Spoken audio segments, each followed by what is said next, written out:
Give it a cheer if you love sport. Just cheer if you fucking hate sport. I feel like alienating half your audience before you've even started.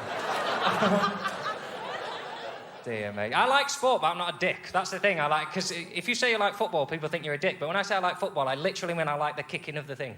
You know, that's what I like. Because they kick it, you see, and sometimes it goes in, but sometimes it doesn't. Yeah. I've seen it once, I'm not joking. It hit the thing, come back out again. The game's still going on. You're like, fucking hell! Because I watch Premier League football, but I watch shit. You know, I will watch kids play in a field, but you get moved on. Go on, son! Is that your son? No, I'll fucking... I love sport, but it's not relevant, is it? Sport is not important. You know, if it didn't exist, we'd be all right. We'd do other shit, wouldn't we? I think if you work in sport, you get paid to do sport. The least you can do is not be a total dick, right? And so we come on to Ashley Cole. Ashley Cole, what a fucking moron! And I know some people are going, oh, I hope national treasure Ashley Cole hasn't done anything to upset the British public. Ashley Cole, whose idea of a little innocent bit of fun is to text scrotographs of his fucking genitals to random girls, say cheese. Probably not where you want to find cheese, to be honest. He thought, I've got a bit of leeway with the British public. Why don't I take an air rifle to training and shoot a fucking kid with it? I don't know why you do that. It's news to me that people were surprised that it happened. If you ask, there was a massive clue when Chelsea released their team photo for this year. You could see something like this was going to happen. It's just how we turn up, innit? It's how we fucking roll round here. The worst one is when you see there's a photo of the youth team captain. Poor bastards. Oh. Fucking take him down, Terry. Take him down. It sounds harsh, but I think Ashley Cole should get an award. If you manage to fire a loaded weapon at Chelsea and not hit a wanker, you are literally surrounded by people it would be funny to shoot with an air rifle. And you hit a fucking kid with it. Poor bastard, right? Because the worst thing is, Torres had the gun for 3 hours, kept missing everyone. The best part of the whole thing, Ray Wilkins, doesn't even work at the club anymore. He's off now. Ray Wilkins, his actual quote, he went, "There's no place for loaded weapons in the dressing room." Well, I'm glad someone's finally fucking said it. And while we're on it, where can I park my tank? There are no parking spaces for tanks at Chelsea football ground. Because it sounds like, the way he's worded it, it sounds like it's an actual bit of advice. Have you noticed there's no place for rifles in the change room? You just want to go down fucking IKEA and pick some up, because it's getting ridiculous. I'm having to carry mine. Of course I'm shooting kids with it. I get bored. Nonsense. It makes Stamford Bridge sounds like it's a 50 Cent video. Like, they've got a smoke machine there and, like, you know, pole dancers on the corner flags like that. The groundsman's had his lawnmower suspension dropped. He's got 99 problems, but the pitch ain't one.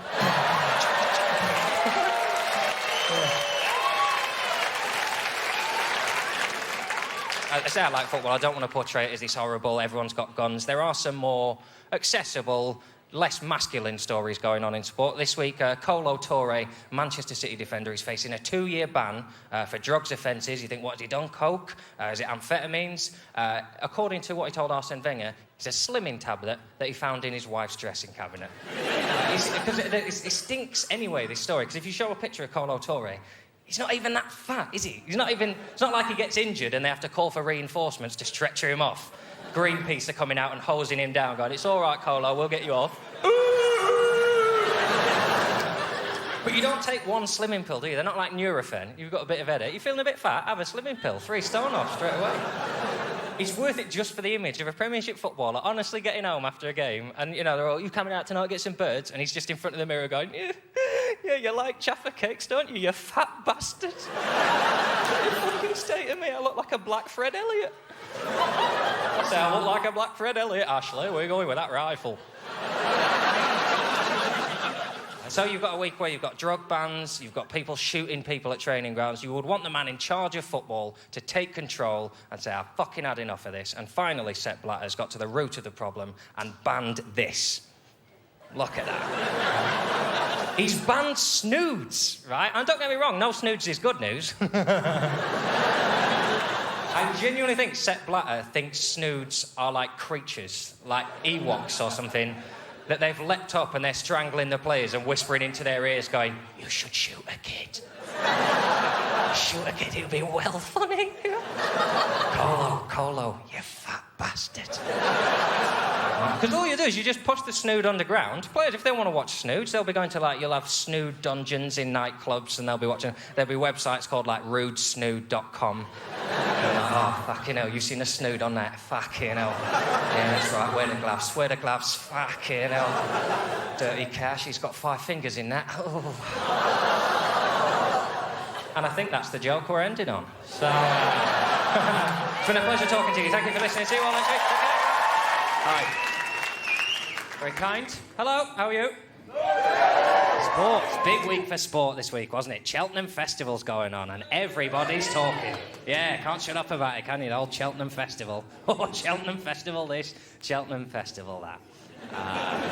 Did you hear the story about Jon McCririck? He was found in one of the stables interfering with one of the horses, rubbing its cock against his sideburns. Did you not hear that? Right, it's total bullshit, I just made it up. You got to, haven't you? Because nothing interesting or remotely amusing has ever happened in the history of horse racing. It's the most tedious, rich people in a field throwing money at a horse, drinking Guinness for a week. It's such a tedious sport. I know, yeah, have you got a tip for the 3 turns here? I'll give you a tip now that will last the rest of your horse racing career. The race will be won by a massive horse with a little angry Irish bastard on its back.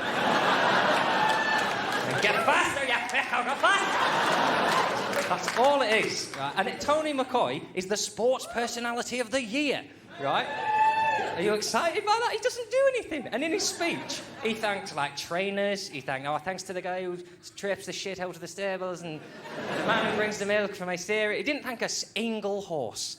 Not one. He goes, do you want to thank any horses? Nah, fuck the horses. Fucking horses. That is like me jumping on Peter Crouch's back before a Tottenham game and then coming off going, do you see me score them 2 goals? I was fucking amazing. The one story from the whole Cheltenham Festival broke through into major news this week, and it was the shoes that women are wearing. We've got a picture of them here. These are the shoes. They're weird, aren't they? I don't understand that women will happily wear them, but if I try and put a saddle on one of you, wriggling about, kicking off about it, you can barely get the bit between your teeth by the time you've finished. How could you possibly have sex with a woman wearing one of them without feeling like you were banging Mr. Tumnus? I can't even watch Lion the Witch in the Wardrobe now without getting a boner. Fucking... Anyway, enjoy having a look at them now, because I think they'll be banned next week, because a woman, she was wearing a pair coming back from the bar. She fell over and sprained her ankle, and they shot her. Dreadful. It's the only men who are aroused by women dressed as horses are footballers. And that's just because they think that is the plural of whore. It's a clever one. It's a clever one. I'm going to ban one whore or several horses. I am deciding yet. See, also in the news this week, apparently there are 12 gay players in the Premier League ready to come out, but none of them wants to be first, so they're all going to wait and do it together, right? Which is... 12 is a funny number, isn't it? Because there's a chance. It's remote, but there's a chance they all play for the same team. And there'll be like this Uber Camp Spartacus moment where Gloria Gaynor will get piped in, they'll go, I actually like this. And they go, I like this. I like this. I'm coming out. I really hope it's Arsenal. If they're all gay, I hope it's Arsenal. It's quite a... Why did you whoop? Because I'm a Spurs fan. Because you're a Spurs fan, right. I mean, you've taken the homophobic angle there. I sort of meant I hope it was Arsenal because they're the best team to watch in the league. And you can't dispute that. You can't... If you're a Stoke fan, all well and good, but you play shit football. You can't... Arsenal are the best team. And if Arsenal were all gay, you'd have a change that being gay... What was that? Newcastle. Funny team, aren't they? The season they got relegated was the best season there's ever been. Just because of the Geordie accent. Just loads of Geordies on telly going, my whole life's in tatters.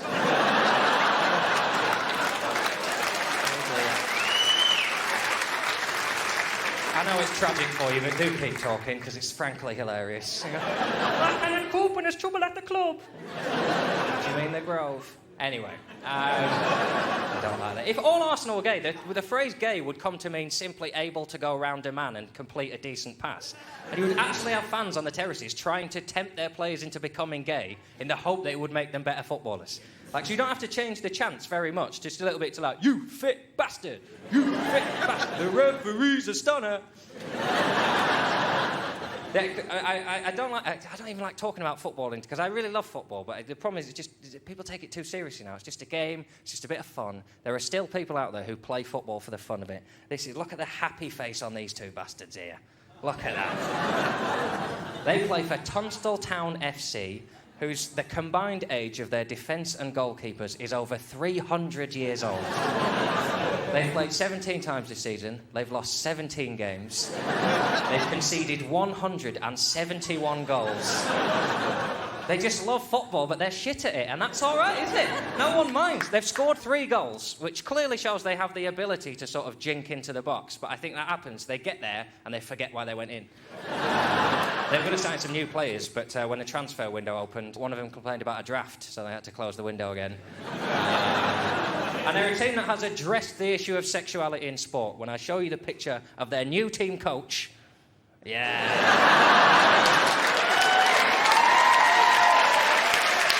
It's been a pleasure talking to you. Enjoy your sport, but don't be a dick. I'll see you next week. Good night.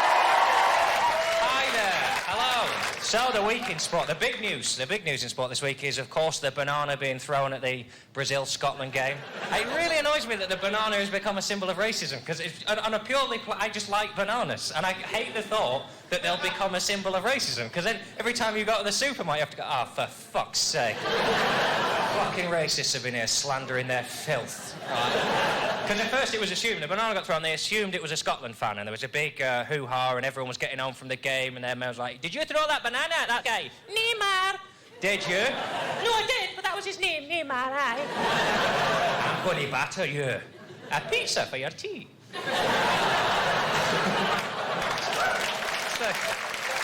They then decided, someone was at the game and they tweeted, they said, no, I was there, it wasn't a Scotland fan, it was what they described as an over-exuberant South American, which is an even better image, isn't it? That somewhere out there is a South American who, when he gets excited, lobs fruit. Clearly sat in the stands with a big fucking fruit bowl in his lap going, I love the football, but I can't stop throwing the fruit. Or maybe like own goal, I throw a grape, but you score from outside the box, I hit you with a watermelon.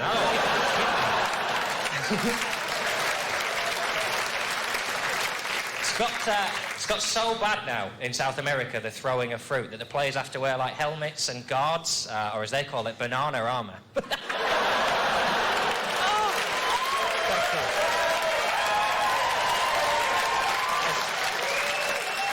Because it turned out it was a German. It was a German tourist, went to the game, got excited, because we're not allowed to say it might have been racist now, because it's a German, and obviously that would get fucking tense. Or would it? Let's find out. Because I've done a little bit of research into the guy who threw the banana, and I'm not saying he's racist, but this is a picture of his cat.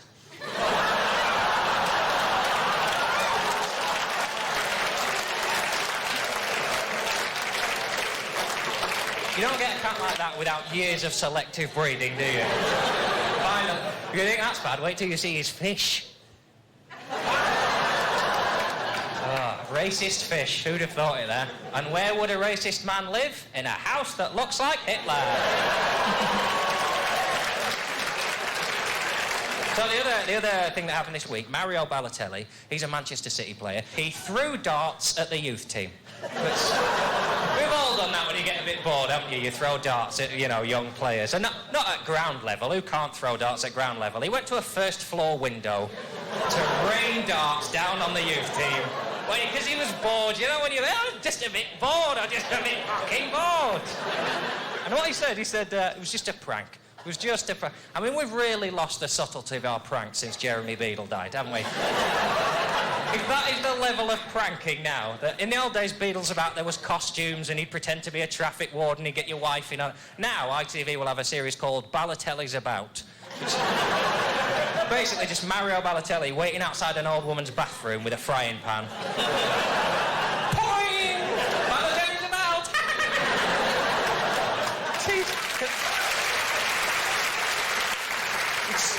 so easy to point out how stupid footballers are. I mean, it's almost unfair to mock them. If you don't know how stupid Mario Balotelli is and you haven't seen this clip, this is my gift to you. This is Mario Balotelli trying to put on a bib. What the fuck? Put on out the lights. Just when you think he's got it, just get some help on. Get some help on. Call for reinforcements. We've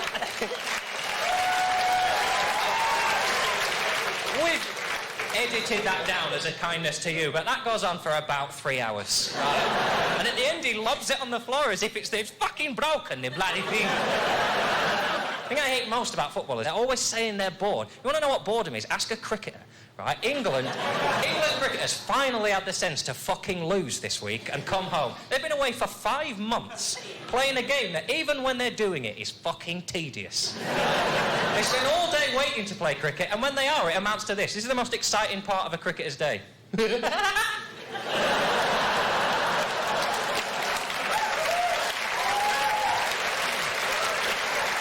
were so bored that they contracted depression. That's what happened. Michael Yardy got so depressed he would rather contemplate death than have to play cricket any longer. It's clearly tragic. He came on. Everyone's been very good. To be fair, they said it's horrible. It's not to do with sport. It's just something that afflicts people. Everyone's been nice except Jeffrey Boycott, who they said, "What do you think?" And he said, "Well, you know, I was quite lucky. I never got depressed because I was quite good." Which is what you want in it, a man to basically say, "No, I never had depression, but I'm not fucking shit." Really nice. If you want to find out more about him, you can read his autobiography, cunningly entitled Boycott, the Autobiography, which is both a title and my advice to you.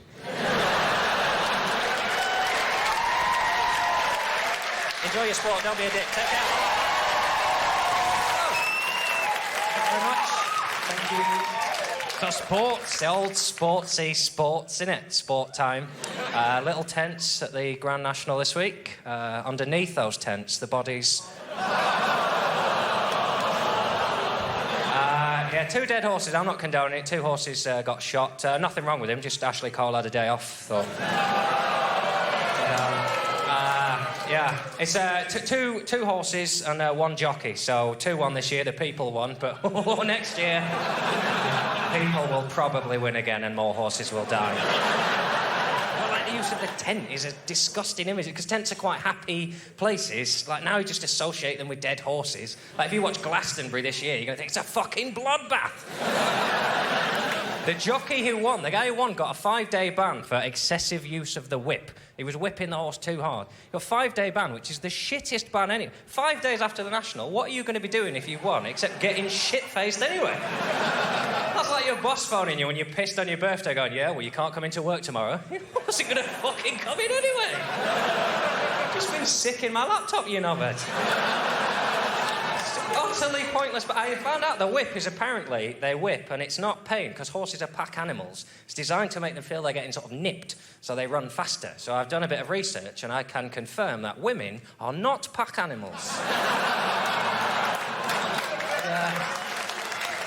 A little kneel down behind some women, had a little nip at them, and don't run faster, they turn and strike. They will knock you down. So I don't condone the death of horses, but people say, "Oh, well, they're trained to horse race, and if they can't do that, they're not viable anymore." You either say it's deplorable and you don't do it, you say, "Well, fair enough, you should do that in every sport then." So bring it into football. Next time, Nanny's rolling around, clutching his knee. It's go, it really is the safest thing.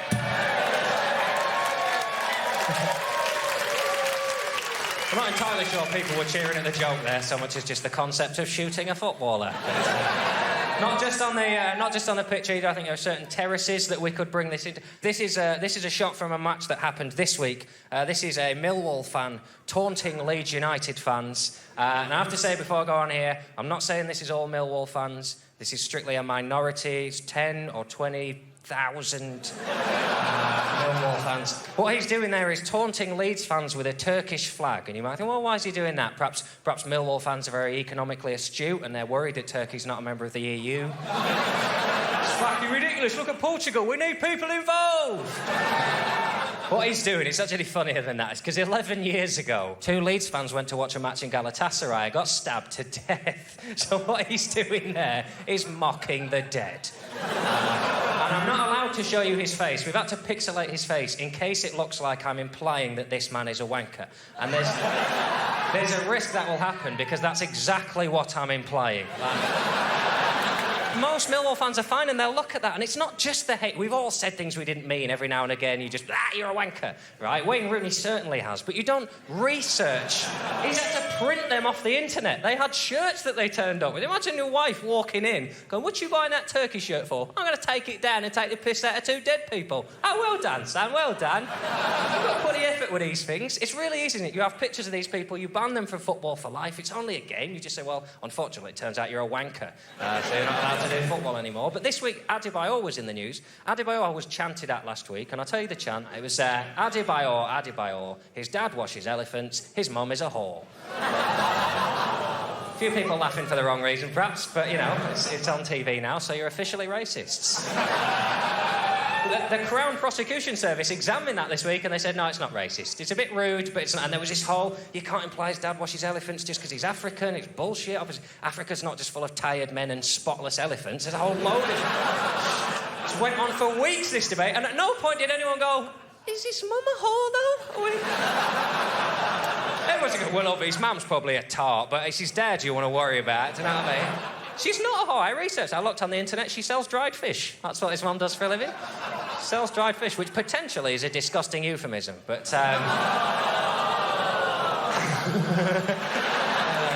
that's been my week in sport. Thanks very much for listening to again, too.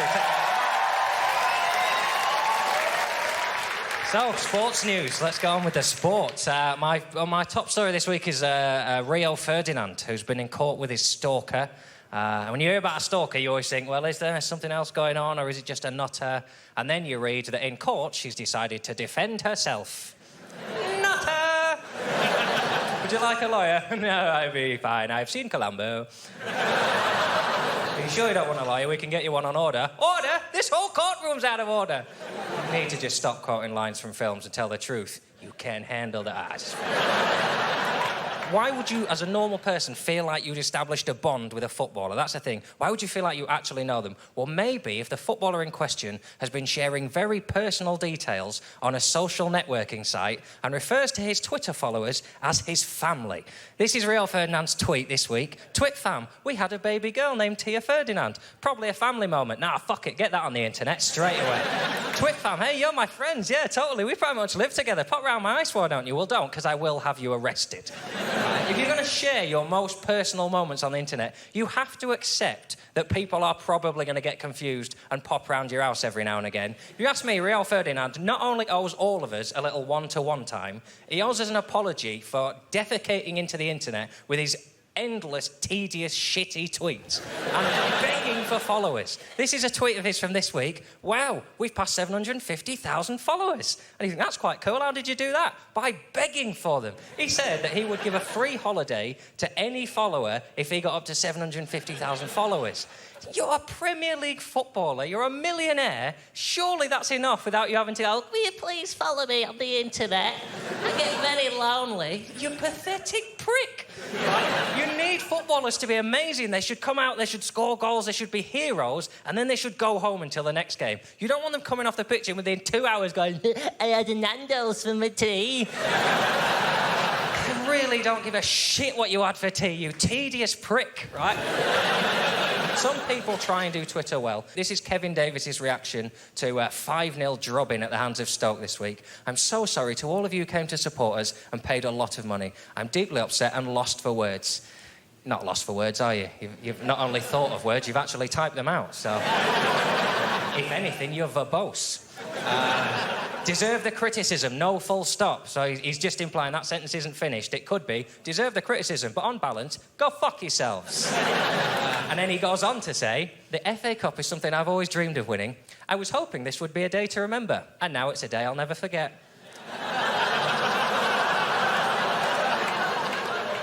There's a split second where you go, ah, and then you go, that's the same fucking thing. Clearly tension in the Davies household. You said you'd remember our anniversary. No, I think I said I'd never forget our anniversary. It's a very different thing. Right?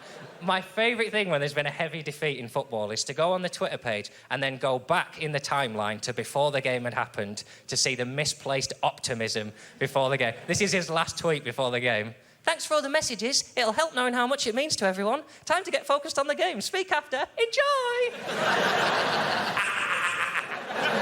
Oh, you got battered.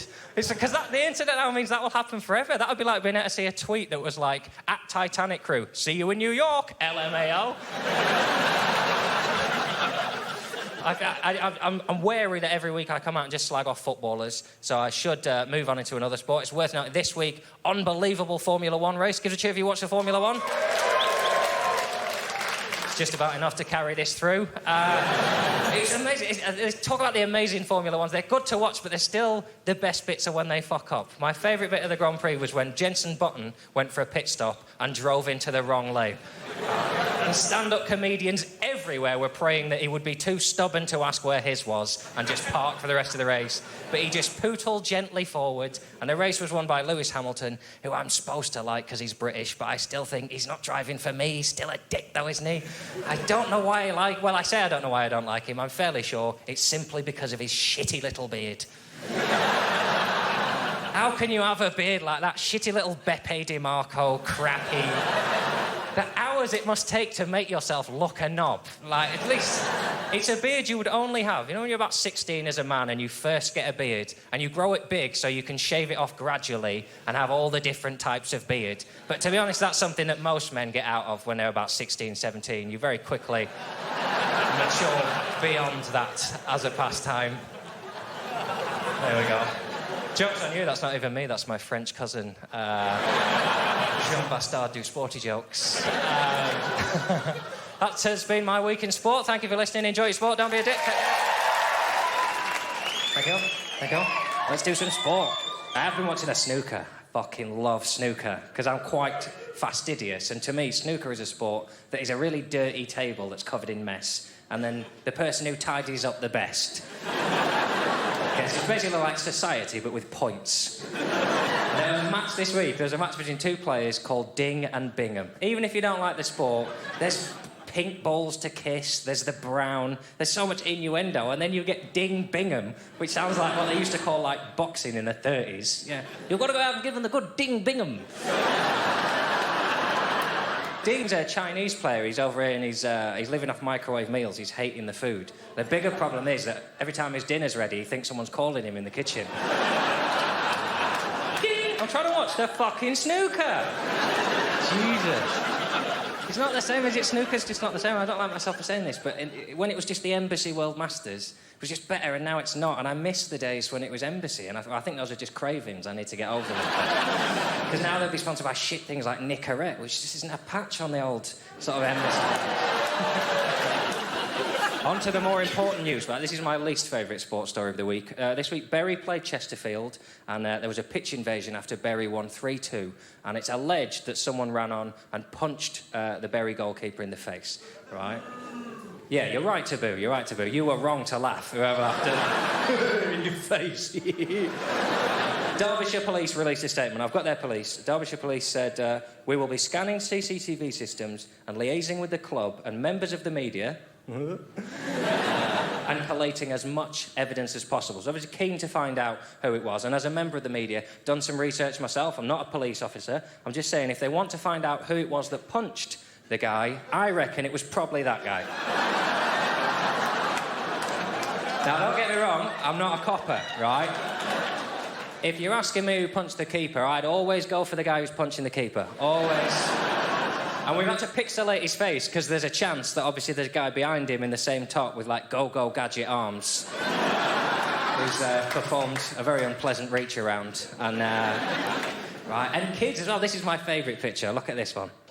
Look at that! It's a little girl running. Because kids don't end up like that unless their parents are like... There's a dad somewhere in their territory who's going, go on, darling, you make me proud. Your mum would be proud if I let you have one, which I don't, in case you go leather. It looks like it's a girl, but to be fair, we found a picture of the front, and it's actually more revealing than you think. Big unit. Big unit. Not fighting back against that, are you? My favourite goalkeeper story of the week, there was a goalkeeper in Holland called Gino Coutinho. He's a Dutch goalkeeper, he plays for Den Haag. He was found in a warehouse that was registered in his name that contained 4,200 cannabis plants. And the police burst in, and he still denied it. He said there's nothing going on. I can't think of a more Dutch story if I tried. A goalkeeper's found in there, it's registered in his name, full of weed. The police are kicking going, oh, stop. This is not what it looks like, guys. I like the colour. I mean, the suspicions were raised. They were filming the handshakes at the start of a match, and when they got to the goalkeeper, they were all going like that, and then just tucking something in their back pocket. And then when it got to half-time, they were all having an orange, and he was having a Ginsters pasty and 3 grab bags of cheesy Doritos. Starving, Jesus. You can't have paranoia in football. You smoke weed. Football is a sport where you will be shouted at and punched in the face anyway. You can't have people, when you're paranoid, going, ooh, ate all the pies. Why are they telling me I ate all the pies? Sheesh. I put on a little bit of weight. Why are they chanting in English? Why am I thinking in English? Jesus Christ. Where the fuck is my accent going all over the place? I wanted to do that story because I know I come out and I slag off English football quite a lot, and it's worth pointing out that there's problems all over the world, and it's not England that is just full of arseholes in football. There's a story. Peter Odemwingie, he's playing at West Brom now. He scored an amazing goal this week. I'm delighted to say he's playing awesomely for West Brom, because when he left Lokomotiv Moscow this year, the fans at Moscow, he'd been so bad for them, they put up a banner that said, thank you, West Brom, for buying him, and then a picture of a banana, right, which is hideous. And everyone went, you can't do that, it's the 21st century. This was their excuse. The Russian head of the World Cup bid said, no, what happened, right? I travel, don't worry for action. I lived for 6 months with meerkats, which why...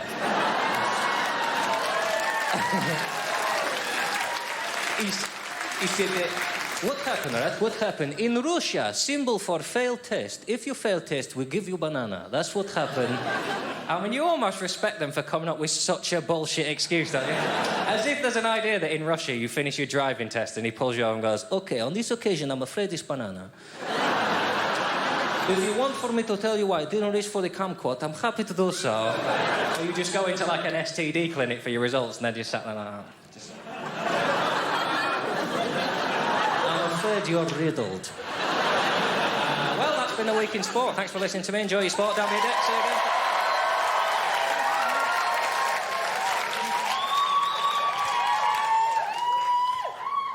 Hello. There we go. Let's simmer down. And we're having a little bit too much fun. And that ends now. We'll have a laugh, won't we? Sports news, isn't it? Woo, sport. Fucking Bin Laden.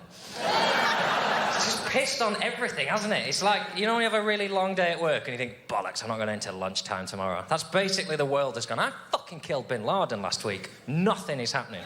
Did you hear the Ashley Cole story? No, there wasn't one. Even Ashley Cole can't be bothered to be a prick this week. For my sake, just sitting at home, polishing his rifle, which is not a euphemism. Although it should be. It's gone off in my hand. What is going on in London at the moment is 2 guys over here promoting their upcoming fight. This is them, Vladimir Klitschko and David Hay. Yeah. Hay's quite confident he's going to win. I can't see it myself, because they're sized. I mean, that's him standing up.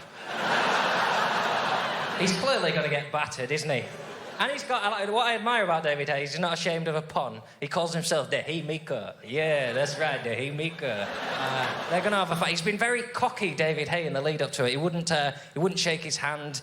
All this Haymaker bullshit. I wish I had a pun. His only chance in the fight, I reckon, is if Vladimir hits him and then falls asleep. Because, you know, when you hit the hay...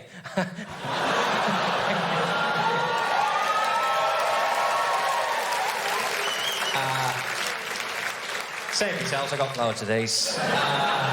Yes, of course, there is a chance he won't turn up, what we call in the sport a hay bale. Yes.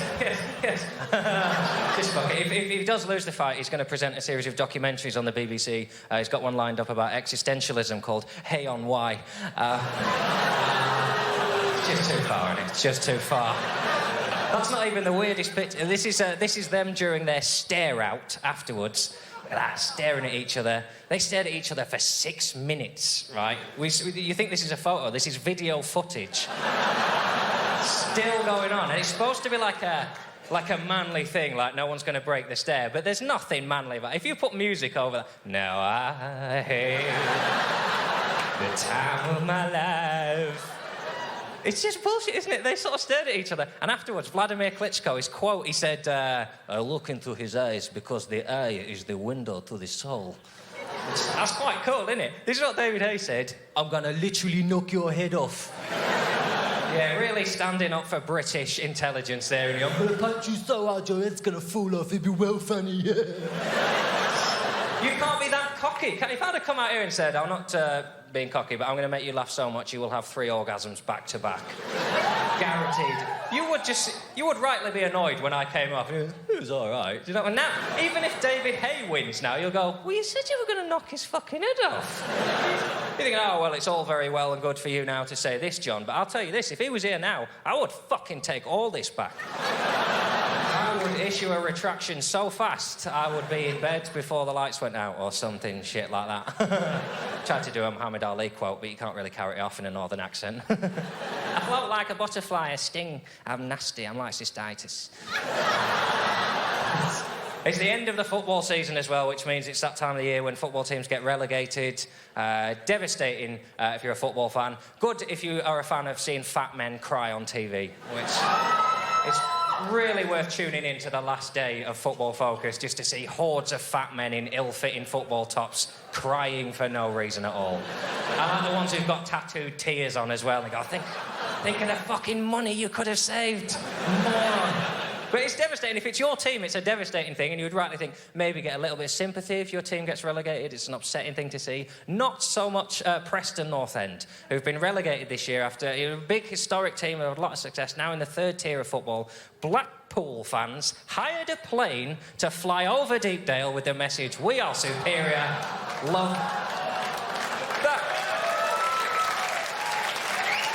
That's really taking it up a notch from emailing a mate at work, innit?